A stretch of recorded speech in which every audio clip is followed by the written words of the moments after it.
Nya kwa Ramogi juang kamaro ma intiere ageno ni odiochiengi dhi e yorno makare ka wakona manandalo to wachopo tarik 25 dwe mar 12 chieng' ma ji bede gi mor ka iparo kaka inyalo konyo oganda koni gi koni. Chiemo bende otimo newa ka achiel koda jogo mohero pi kaka James Opondo. Kamano ma intiere arwaki ni machiegni to mokwongo magi weche mamiyo pek odiochieng'ni ma tarik 23 dwe mar 12 higa mar 2023.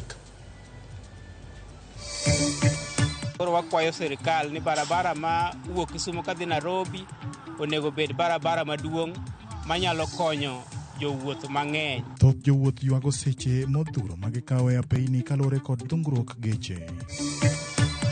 Hii mbuzi inanunuliwa na 20,000 kitambo ni 10,000.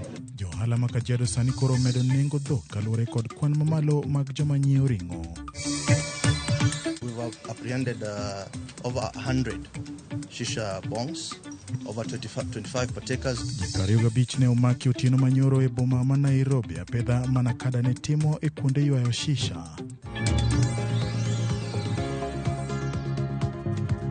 Machiegni nya Ramogi jong nyalo tudri koda namba mar 336 nono kata Twitter marwa @Ramogi TVKE @James Opondo Senior. Bende wantiere achiel kachiel kokalo e mbui marwa mar Facebook. Machiegni nyinga en James Opondo. Jopiny koro kwayo piny owacho kokalo Migago mar wuoth kod weche apeini mondo med yaro apaya machomo bombe madongo kalore gi dhungruok makinde ka kinde ma ibiro kalore gi dhungruok mag geche odhiambo manyoro mane okawo seche moheo 2 gwenge ma Rabuore apaya maduong' mochomo Ahero. Jowuoth wacho ni dhungruok makamano inyalo geng' mana ka duol mochung'ne weche apaya pacho ka Kenha nyalo biro medo yaro apaya mochomo bombe mondo oduok chien midhiero ma jowuoth kale e kinde nyasi mag sikuku.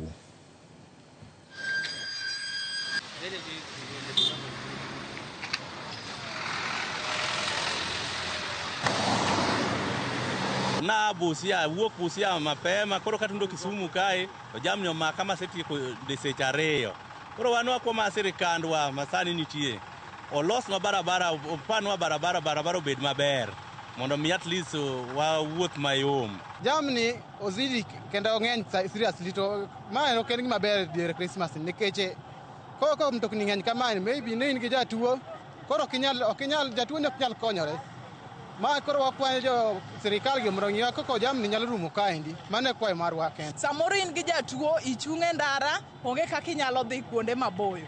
Samoro in gi jatuo onge kaka inyalo kalo trailer nikech wan gi tinga ma cross ndara to ndara tin, wan gi trailers moting'o gik moko ndara tin, wan gi cars moko be matindo tindo. Koro tuk be ng'eny Kisumo. Koro sirikal ong'iwa mondo okonywa. Kwanda jowuoth e tesende nyamburko ma Kisumu medore kata obedo ni kwanda nyamburko mag jowuoth to nok e kinde ma ywak nitiere kalore gi medruok mag nengo wuoth. Kwan nyamburko madhi e bombe madongo kaka Nairobi kod Mombasa kowuok Kisumu odok chien ka mago madhi e counties mamoko to medo nengo wuoth. Jotich sekta mar wuoth ka achiel gi jowuoth ywak kalore gi pek mar ngima momiyo kwanda jowuoth odok chien kipimo gi higa mokalo. Kinde ma jowuoth bende neno pek kalore gi medruok mag nengo wuoth.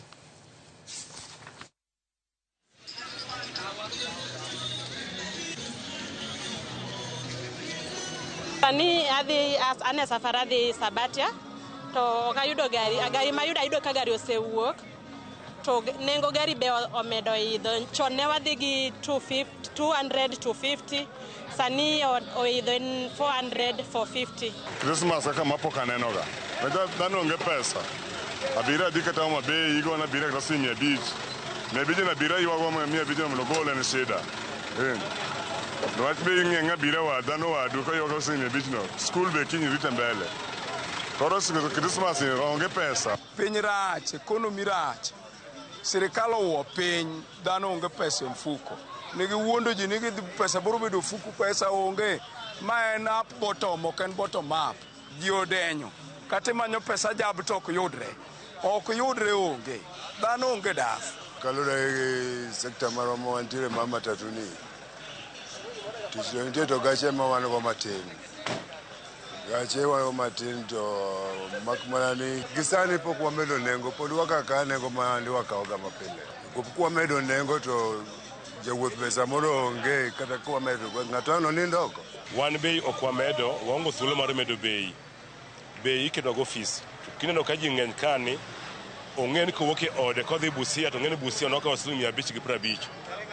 Ma kowuok e ode ong'en kobiro kar kani mane pesa modhi chulo maonge pesa moro amora medo wano kwa medo bei.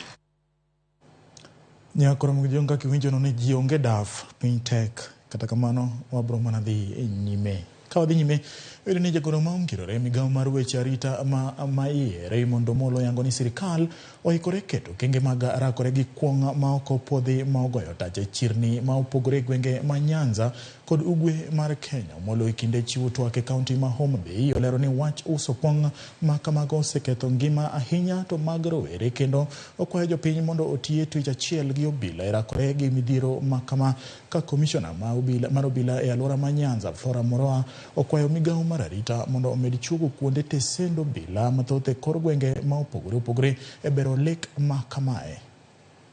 The county commissioner and the county security team were able to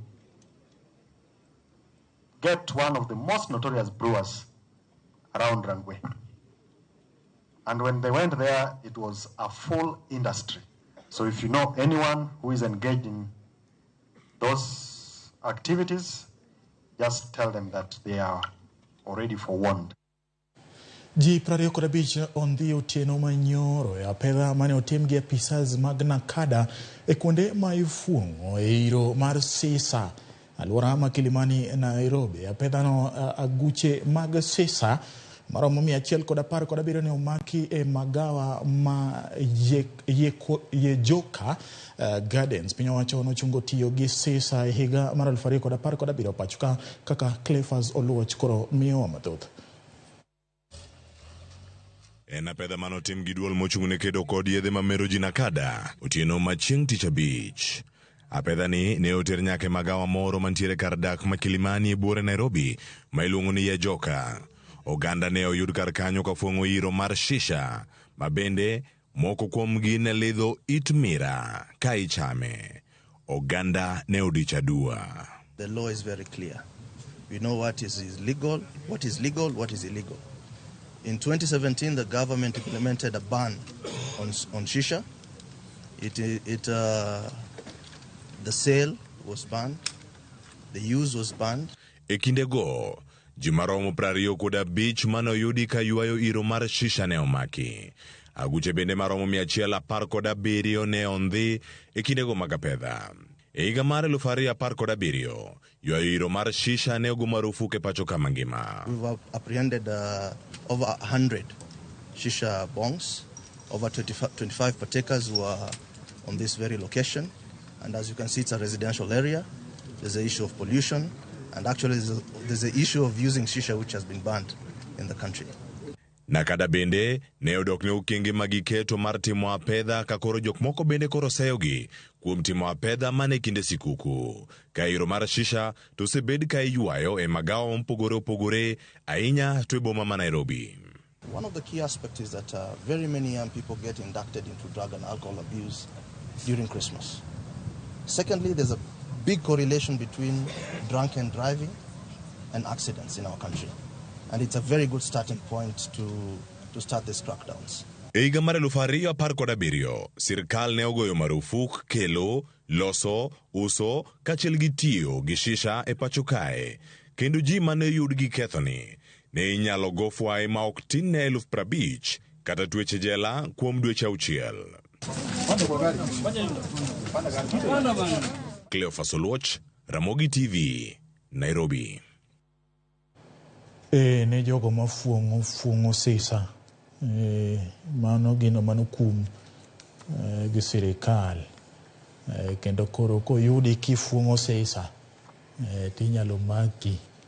Ka odhi nyime oyudo ni ne jogo madhogi mit kendo ohero bulo ring'o E kaunti ma Kajiado koro nengo mag diek, rombe gi dhok omedore sidang' e kindeni mag sikuku kipimo gi higa mokalo. Wuoth mane reporters mag otimo e chiro ma Ilbisil oyudore ni nengo mag jamni oidho malo ahinya ka diel ma iuso e kind shillings 7,000 gi 10,000 oidho nyaka shillings 20,000. Jo ohala tudo medruok mag nengo jamni gi ngaji mane okwako Kenya ka jamni mathoth ne otho ka matin mane odong' ema koro iuso e nengo mamalo. Jonyiepo mane oringo odhi e chiro nochuno mondo ogol ring'o e chiemo ma gichamo ma gichano loso chieng' Christmas.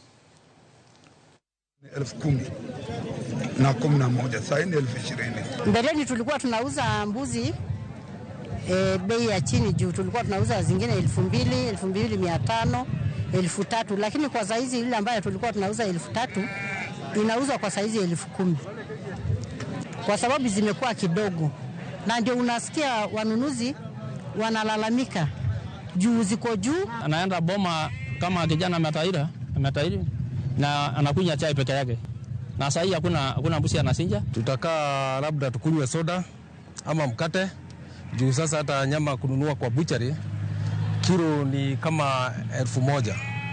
Sasa ukiangalia kilo moja 1,000 na uko na familia haiwezi shibisha familia. Itabidi sasa either ununue unga ya ngano wakule chapati ndio sasa wakue kama wamekula Christmas. Anyiso uga pile ni alot ni gima bera inya kendo ko king'iyo kode to koro idhi nyori bende asebedo ka wacho ni jogo manigi pesa matin nyiewo diel ite dala kochopo chieng' Christmas to koro yang'a mos ichwado kado keto ga pilo kwa umbali. Ka wadhi nyime ni min od jatend piny Kenya Mama Rachel Ruto omoro chuny jodak matiati e kaunti ma Baringo bang' chiwo negi mich makende mar Christmas mar chiemo kod kunyo yawo mar pi ne oganda ma osebedo kani kod nok mar pi ma itiyogo e udi kuom kinde malach kokalo kuom chenro mare motisi ni Mama Doing Good. Nok mar pi e gwenge matiati osebedo ka kelo lweny e kind oganda ka gilaro pi mar modho jamni kendo tiyogo e udi ka ma koro nenore kaka okang' ma koro kelo fuong'ruok ne oganda go. Chenro mar Mama Doing Good geto kelo kwe kod dongruok e kind ogendni ka bende ogeto tieko dhier mosebedo ka okwako thoth gwenge ma pacho ka kuom kinde malach. Od bura matiati William Kamket onyiso mor mare gi chenro no ahinya ne oganda ma osebedo ka ochwal negi chenro mag dongruok kuom kinde malach. For the people of Mukuru village, courtesy of Her Excellency the First Lady of the Republic of Kenya. Hii serikali ni yetu, hawa watu pia ni wetu. Tujaribu kutafuta namna ambayo ni ya kibinadamu. Tunaona maji itasaidia sana kwa sababu watoto watakuwa wanakuja shule wakijua kuna maji, wanakunywa maji, hata chakula pia wanaweza pikiwa kwa shule juu maji. Lakini kama mbeleni vile maji haikuwa, watoto wanakuja kufanya nini shule sasa? Na wanakuja hapo wanaumia na kiu, hakuna chakula. Lakini wakati maji imekuja hivi, chakula iko na maji, wanapata maji wanakunywa, hata wanaoga. Watoto walikuwa wanahangaika kuhusu maji. Watoto wanaweza faidika kweli kwenda shule, lakini kusomesha hawa imekuwa shida kwa sababu hawana maji. Moheo nyithindo 300 maonge kar dak e boma ma Bungoma oyudo sikuku machon bang' osiptal ma Hopkins Bungoma chwalo negi chiemo e kinde ma oganda dhialo Christmas. Kan wuoyo seche mane ochwalo kony go mag chiemo, jatatije mar osiptal no Obonye Omwerio nolero ni kaka osiptal gin kod ting' mar konyo oganda ka chiwo chiemo ne nyithindo maonge kuonde dak e bombe en ranyisi makare seche ma oganda ochako ayanga nyasi mag sikuku.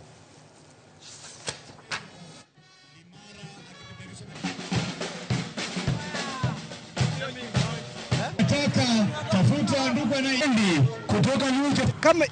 Naona kama hiyo hospitali Hopkins imesaidia watoto. Sasa hiyo wanakuanga wagonjwa wanaosaidia kuwatibu bure. Watibiwa bure. Naona daktari hospitali ukisikia Hopkins tafadhali. Manguo wanatupea. Tafadhali ukisikia Hopkins ya wanasaidia watu. Sio kupenda kwetu kukaa town. Sio kupenda kwetu kuhangaika. Naomba serikali tusaidie. Rudi hata wenye wanataka kurudi shule wakuje kwa hospitali watawasaidia. Our motto was all children's lives matters. It was a CSR, part of our corporate giving back to the community, where we're supposed to bring back street children, feed them, donate some things to them. And we've been together with some stakeholders here, our banks, some of our bakeries around. And as you can see behind, they're still celebrating. Currently, they're having their meal. This is part of us giving back as the Hopkins. We are grateful for the media team for being here with us today. And we want to continue this. We've done this last year. This is our second event this year.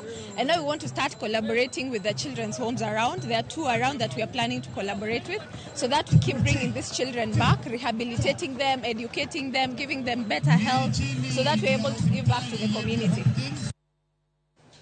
Nyakona mugajwan kain gi matinto pogne wadu kaka jaelo senyisani katika ni eto matumbo maliet kuma Diaburo owito ngimagi ka mamoko oyudo hinyruok e masiche adek mag apaya ma notimore kuonde mopogore opogore ka ma koro kelo kwan jogo ma osewito ngimagi kokalo kuom masiche mag apaya nyako chiko e thuolo mar siche 24 e pacho ka. Achiel kuom masirago ne otimore e kaunti ma Trans Nzoia kama nyamburko moro ma oting'o jowuoth norado gi bodaboda moro e ulalo ma maili 8 moi kendo nego ji adek kanyo.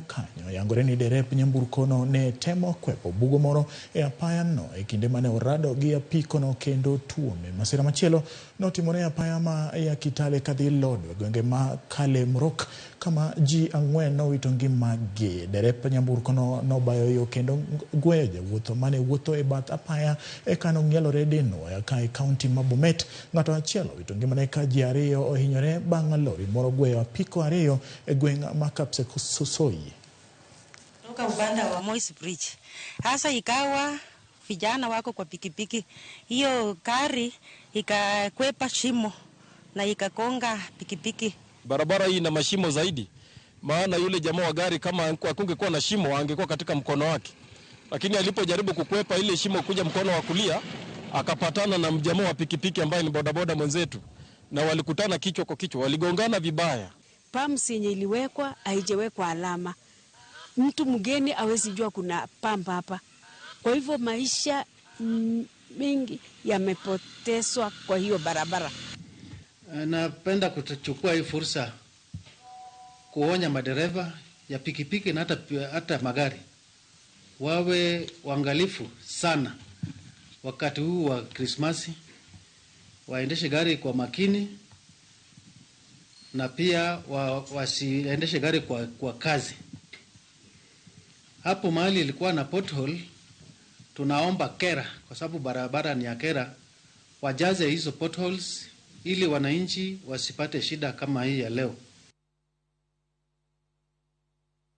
Ne derepe matero ji kuonde mopogore opogore pod wakwayo ni oriembi kendo beda kicha e barabara kendo jogo bende ma itero kuonde mopogore opogore ka ng'ato iwinjo ka dum kuong kata no obilo sisa ne moro nyise ni mondo olori manage kanyo nikech higa manyien wadwa ni mondo ji ochop duto.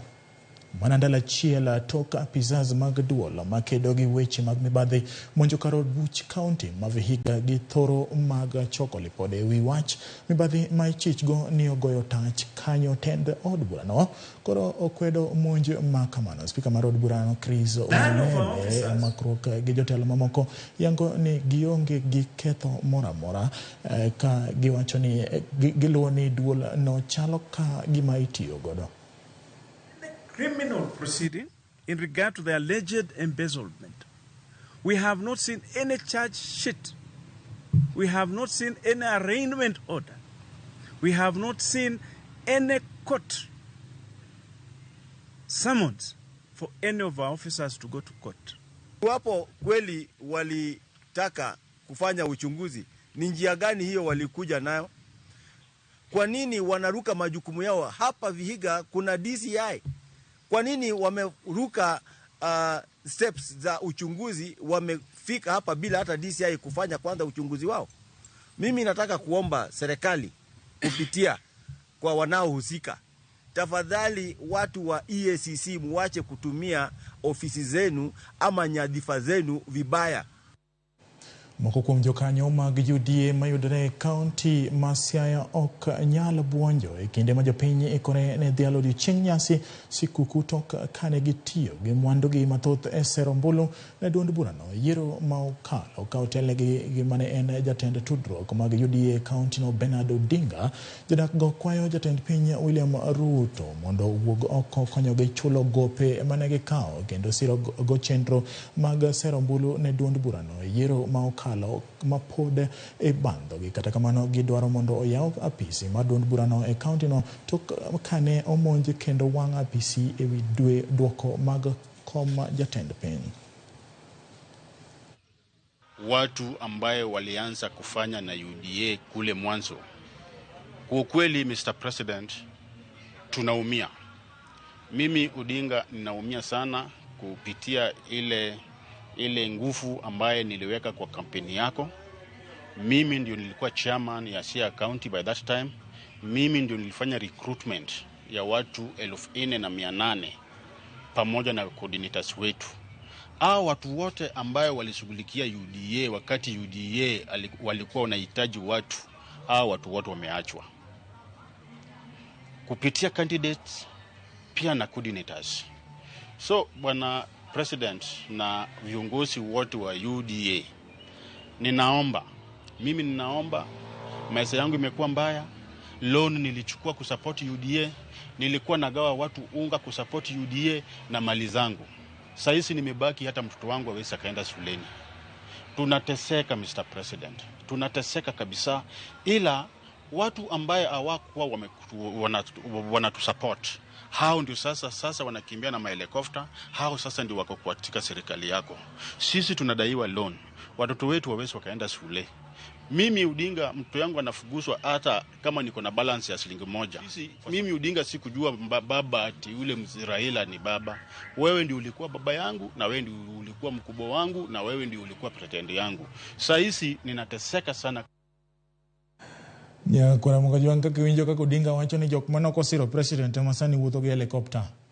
Koro jatend piny onene kaka nyalo konyo jogo manosiro duond bura mar UDA county ma Siaya. Adhi yueyo kapok adhi yueyo neno kacha Martin Odhiambo Juma, mano Soft Life Ambassador, wacho ni musne mama na Jena Anyango Nyaruchilo kod jaduong' Rastas Juma ma en Bishop Pala Koguta, kachiel kod Dr. Steve Otieno, kachiel gi Angeline Juma, kachiel kod Petina Juma. Bende minode wacho ni neno Ramogi TV yorno makare mano Mary Esabu ilongo ni Mama T, pochiki paka Martin Odhiambo Juma, Soft Life Ambassador. James ma Austin ja Chelsea ni maler kan tire awendo Ramogi TV lera hinya nyoniang kwa bua Mashadra Kogara kawan gi mama na Damaris Ogara Tito Ogara kod Mr. Edwin Yoya. Benda neno kacha jo Uyoma Katwenga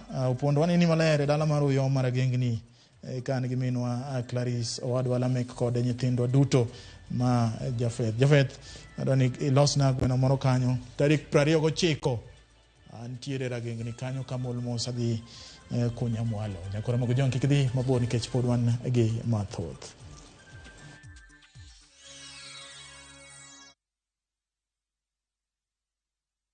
Christmas comes early na View sasa. Jishindie shilingi milioni 3 kwenye draw kubwa msimu huu wa Christmasi. Huenda bahati ni yako. Uliamini wakati uliambia watu umeshinda ido? Sikuwa nimeamini. Kwa nini hukuamini? Lakini zaida tu niliona hiyo namba kwa TV. Ndio niliamini kabisa. Hata nilikuwa nasema kaa ni leo. Angalia uniambie ni ngapi bro?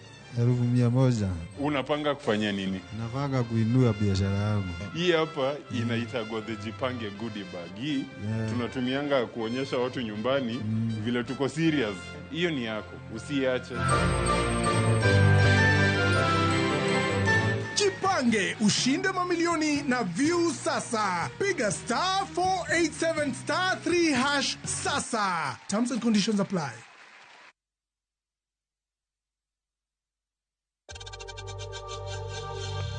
We know times are tough, so save money by buying airtime from M-Pesa to any network with zero transaction fees. Dial *487*2# and get your airtime PAP with zero transaction costs.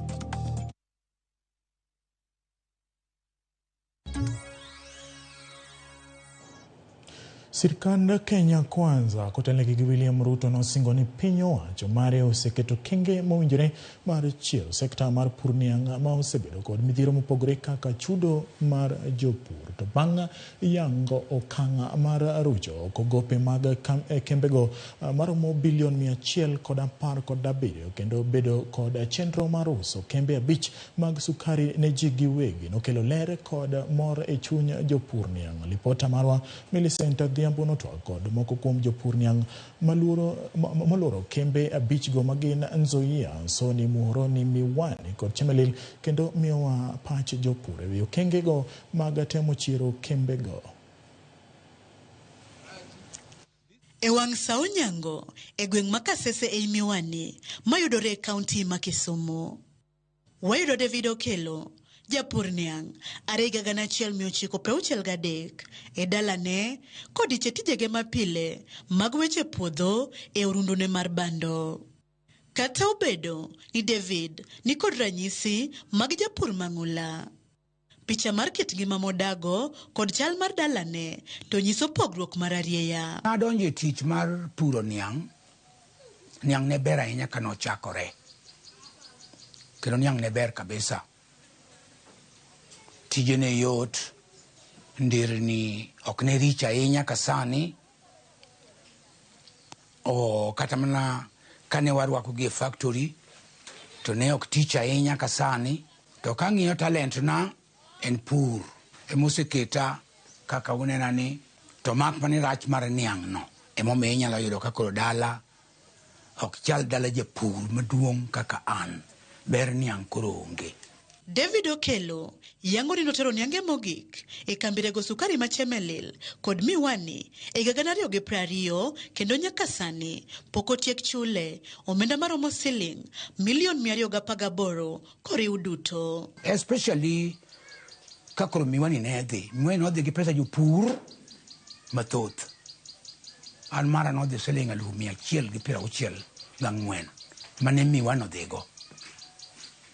Mokaw chunywa moduoko kabisa. Onge ber Chemelil to anyalo wacho ni gopa ma en go mana kata kichulo en 54,000. Komachielo, Walter Odhiambo rango tingane mag pur. Buya mojimbo kod tiende tinga monimo e ichuodho nyiso malong'o higni 40 mag chandruok e pur mar niang'. Walter nobolo ni pangla pur niang' e puothe maromo eka 25 e gini mar 90 bang' kambi sukari ma Miwani mbemore molwar molor gino mane omiyo lekne pur kogeno yuto yor ohala nogore e lwanda. Ogore piny mokwongo oyudo kane wasetero niang' kuno niang' mane watero kuno nolal te. Ochako chire mar ariyo wachako watero niang' mane watero be ochako duogo lal te. Kambi ogore piny kaka nogore piny 92 nyaka sani Miwani pok ochier. Kanye makoro chandruok ochako neno ni koro niang' mane nitie nyaka water mana Chemelil koka mana to watero Muhoroni. Koro podho mar kambi gi gine magimiyowa shida, gine magimiyowa chandruok makoro ber niang' koro kwane. Iyudo ka jonyuol ma nigi nyithindo skul ok ginyalo afford fee, nyithindo higni 5-6 moko olal nono moko dhi skul. Puothe manopur te odok back to zero. Niang' okethore modok back to zero. Koro mano dok chien maduong' ahinya. Ndara odhi oriwore mokethore ma pi oketho. Ng'ari val ndara onge. Chirni be matindo tindo mancha ne wayudo konyruok. Be koro pesa onge, chirni be ochako dok chien motho. Koro really en dok chien maduong' kabisa. Dwe mar 9 higani, Jatend piny William Ruto nolando ni piny owacho mare orucho oko gope mag kembego maromo bilion 117 kaka achiel kuom okenge motelo ne usogi ne joket mwandu giwegi. Dwachiel tok mano, jatend piny nochako singo ne jopur niang' Christmas moiu e yor chulo gigo pegi ma siling bilion 1.7. Kata kamano, ofukegi pod ninono nyaka sani.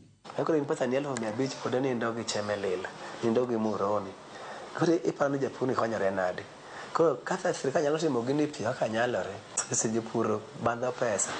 Jomoko bende tindo ologor, jomoko mane pesa gocha kobedo kanja chakre 2017, 2019, 2020. Gimiwa pesa go eko, waplano go ma school fees, waplano go weche mag Christmas, waplano kech sani wathagore kech piny obedo matek. Wadwa loro wach mar sukari ma oko, mondo magwa gibe oteri oko. And bonus mwarito en by product, molasses, bagasse, ethanol gi weche mag stimago. Monde ka bech niang' odhi 10,000 gi wiye. To ok chulo mna sukari ma milimili kende. Wachal kaka jo South Africa, wachal kaka jo Mauritius, manadhi maneno gi wang'a. Japur pek ka kidi ringo mag Mercedes to ka kata ndiga onge. E seche ogogogo, jodito e sekta mar pur niang' kokalo kuom bad migao mochung' ne pur kod chiemo oselieko ni piny owacho biro gwelo jogo ma olap dhogi ndong' ne nyiewo kembe 5 go koromo dwe mar 1 higa manyien. Weche mag uso kambe mag sirikal marego niang'. Onaka jok matiyo gi jopur ok wane tiende.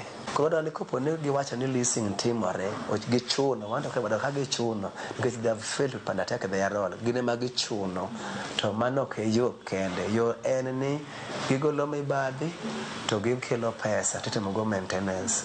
Tibro neno ka get the right person mundo manage these facilities. Then neno ka wabro loso pesa. To kata obedo ni lendo makamano nitie, jopur niang' to kwayo mondo kaw pachgi e wi chike mabiro tayo kaka iuso kembego ne joket mwandu mag kembe ji giwegi.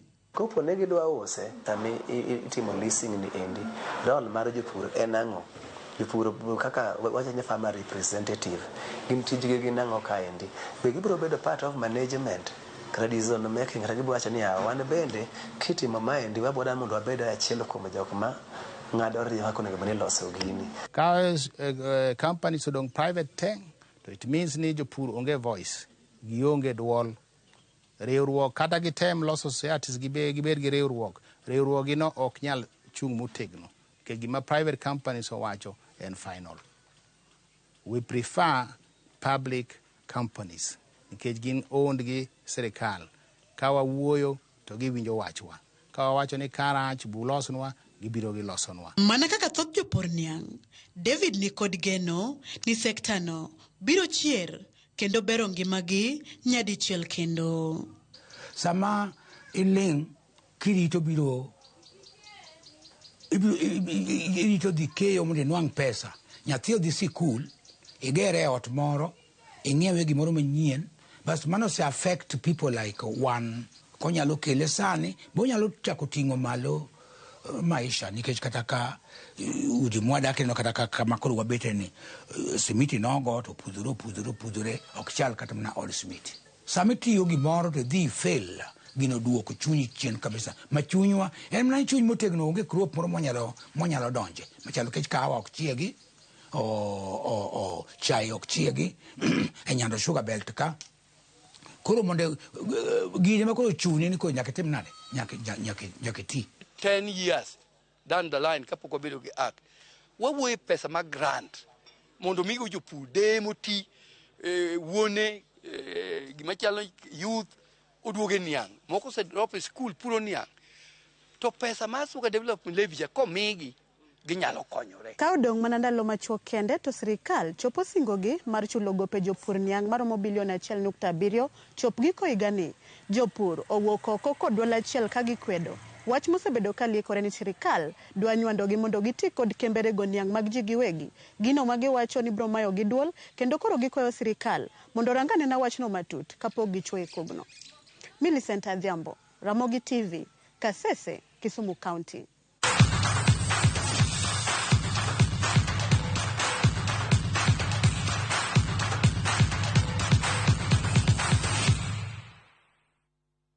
Ji maromo boro buonjo kadhie bengi bang'e yudo bonus kokalo e punda mar shabiki.com midweek jackpot. Jauchiel ne yudo bonus maromo shillings 56,375. Ng'ato ka ng'ato ka Ana Mudhamia ne yudo loch nyadiriyo maromo shillings 112,750. Ji aborogo ne oyudo makare tuke 11 kuom 13 ka nyaka sani jackpot ochung'e shillings milion 1,121,700.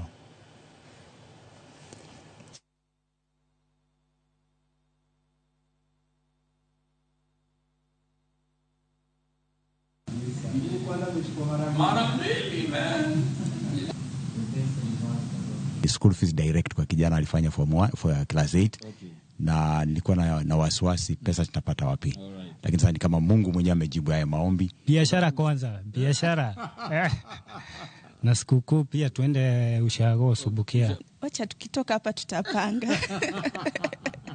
Nikasoma na nikaweka simu kwanza kando, sikuamini. Nikakaa tena karibu 3 minutes nikasoma tena. After that wakanipigia simu. Kabisa leo niko hapa. Nataka hiyo 5M iko saidi yangu. Because hata kama ni kushinda mara mbwegze 3 hatubagui man. Cheza kian www.shabiki.com. Fungua midweek jackpot hapo uwekelee. Nitaendelea. Hiyo milioni 5 lazima itashuka Trans Nzoia. Nipande mahindi zaidi. Because tumesema hii festive season, tukisema Merry Christmas, ni vitu mbili tunapiga. Sherehe na Manchester United. Sawa? Mnaambia watu waje nyumbani? Merry Christmas and Happy New Year.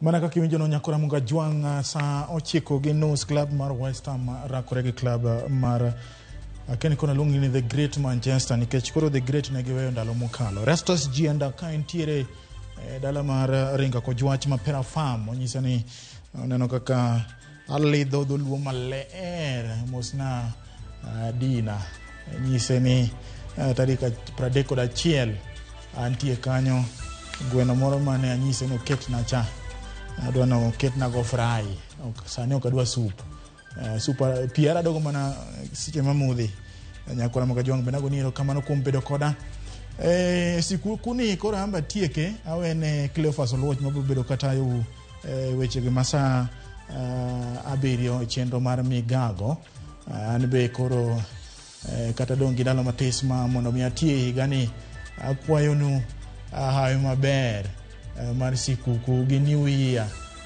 ne jogo mosichako reotegi nikech koro ne nyuolo japicha chieng' tarik 31 dwe mar 12 ero kamano kamoro moro untiere Walter Nyambaga don't delete awinjo ni tero wa lunch koro mana kamano nyakora mukajwang imbe kwayo ni moro ma in godo matin no share gi jowadu ng'ato ko bilo koni to mane mitne akwayo ni mondo bed koda odiochieng' maber, bed koda sikuku maber mar Christmas, bed koda higa manyien maber, warade kendo higa manyien ka Nyasaye otelonwa.